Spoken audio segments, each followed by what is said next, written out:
All right, hot and humid on this Thursday. We're going to see a couple more showers develop. We've seen a few little downpours. They're quick, intermittent showers. They don't last very long at all. But speaking of rain, today's the day we get the update on the drought monitor. It's officially called the drought monitor. I call it the drought report. Either way, here's what we've got. We've seen the exceptional drought areas severed between south central counties and West Texas. So in other words, we were watching that exceptional drought go all the way through Del Rio. That has ended. It's still extreme drought. The other nice improvement, this whole area has shrunk. I mean, we had all of Bexar County under exceptional drought last week. Now you can see, I would call it a third of the county.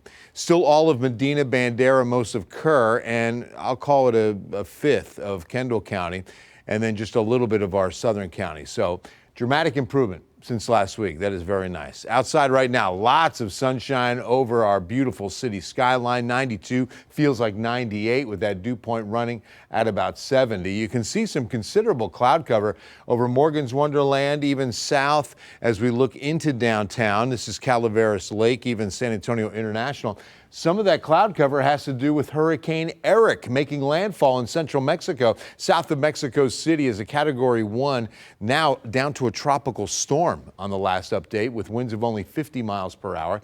Just last hour, it was now nearly about 74. So it was a Category 1 at landfall, and some of that moisture is moving up into deep South Texas. You can definitely see it from South Padre up into, again, deep South counties. But for San Antonio, we're just kind of on that leading edge, and you can see there's Eric well to our south. All right, so here are a few of the showers that materialized coming off that sea breeze, and you'll see that some of them made it into the San Antonio area, but not very, very much. I mean, again, just little quick showers. There was a little bit more out to the west near Hondo. Look for about the same tomorrow. Not in the morning. We're not expecting much more than maybe a little bit of drizzle, but as far as a shower, maybe about 3 o'clock tomorrow.